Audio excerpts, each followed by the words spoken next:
I think it began mostly because of the violence that's so apparent now by men to women. I think it's something that's always been there, but now because it's publicized so much, I think that's where it's coming from. First and foremost, what's important is that we continue, I think, leading from the front. But secondly, I think we need to deal with the issues of the fact that we've grown up in this and it's structural. And we need to deal with those structural problems and the layers and start peeling out the layers and say, actually, how many of these things can we start fixing today? And how many things then should we also have a Vision 2020, Vision 2025 around truly rooting it out of society? This movement has taught us is no. The same way that we look at racism, and I've always said this about racism, is that the best way to fight racism is when white people are actually calling out white people.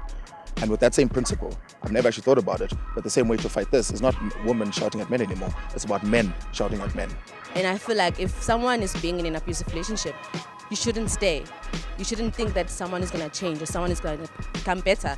You know, you should just leave that relationship because at the end of the day, it becomes toxic and you end up being dead.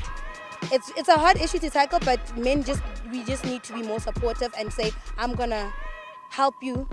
And us also other women help our sisters, I'm going to help you, rather than I'm going to judge you and say, why aren't you leaving? It's so easy, you can just walk out. It's not that easy. My father was a Pirates fan. And we knew when Pirates was playing, he would buy meat for that weekend. But there was an anxiety in my mother's face. If Pirates lost, woo, even if it was just past the salt, you're going to beat the crap out of it. Behind the abuse, what is it? Is it an upbringing thing?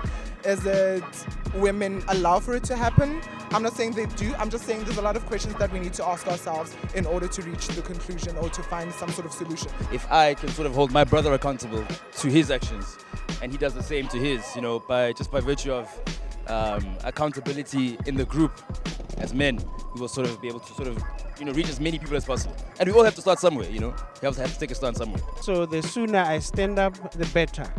To make sure that, by the way, an abuser can be my son, an abuse can be my daughter, an abuse can be my niece. That's the reason why I'm here, to make sure that the message is rendered.